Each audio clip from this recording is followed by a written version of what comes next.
इंद्रप्रस्थ का वो दिव्य मंडप, जहां धर्मराज युधिष्ठिर का राजसूय यज्ञ पूर्णता की ओर था, किंतु उस पावन अग्नि के समक्ष छेदी नरेश शिशुपाल की ईर्ष्या सुलग उठी थी।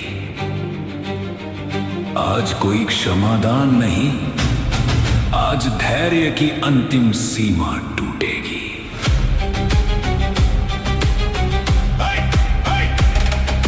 दर्प और अभिमान से भरकर जब वो छेदीपति सभा के मध्य में आया, अपनी जिह्वा पर वो जन्म जन्मांतर का विषैला द्वेष ले आया।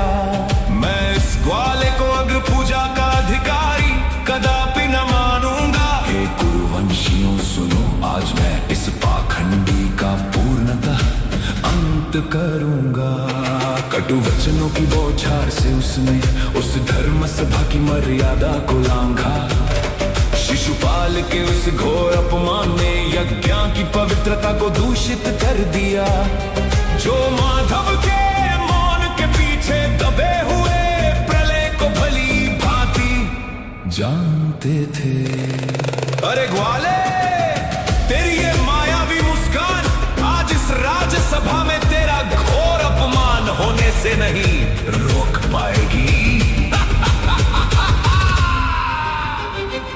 तुम अपने पापों की गिनती तो रख रहे हो ना शिशुपाल, क्योंकि मैंने तुम्हारी माता को केवल तुम्हारे 100 अपराधों को क्षमा करने का वचन दिया है। विषैले बाणों से चुभती वो वाणी जब उस पापी के कंठ से निकले। एक एक कर पापों की संख्या बढ़ी तो स्वयं अर्जुन के नेत्रों में भी ज्वाला धधकने लगी। प्रत्येक तिरस्कार पर मुस्कुराता रहा वो लीलाधर, जिसने क्षमा का पर्वत धार रखा था। देख कर वो असीम धैर्य पितामह भीष्म का हृदय भी विस्मय से भर गया। क्या हुआ छलिए, भयभीत हो गए? मेरे सत्य वचनों का कोई उत्तर नहीं तुम्हारे पास। मैं वचनों की नहीं, तुम्हारे पाप के घड़े को भरने की प्रतीक्षा कर रहा था शिशुपाल।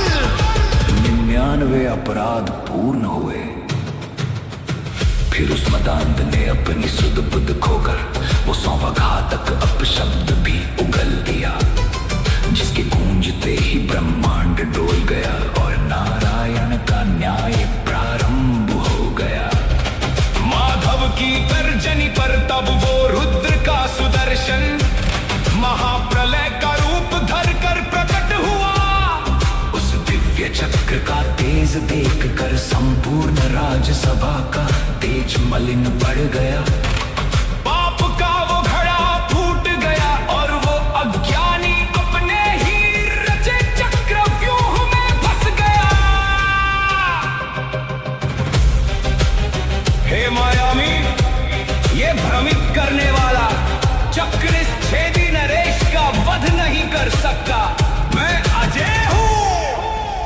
अरे मूर्ख शिशुपाल, स्वयं नारायण से शत्रुता मोल लेकर तूने आज अपने विनाश को निमंत्रण दे दिया है।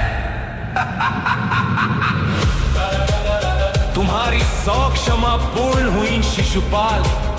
अब यह सुदर्शन ही तुम्हारा अंतिम न्याय करेगा। तीव्र गति से चला सुदर्शन तब और उस पापी का मस्तक धड़ से अलग हो गया। गिरा वो अभिमानी भूमि पर, किंतु प्रभु के हाथों अंततः उसे मोक्ष की प्राप्ति हुई। जिसे मर्यादा की सीमा को लांघ कर स्वयं अपने ही संहार की नींव रखी थी। इंद्रप्रस्थ की उस भूमि ने वासुदेव के न्याय को अमर महाकाव्य बना दिया।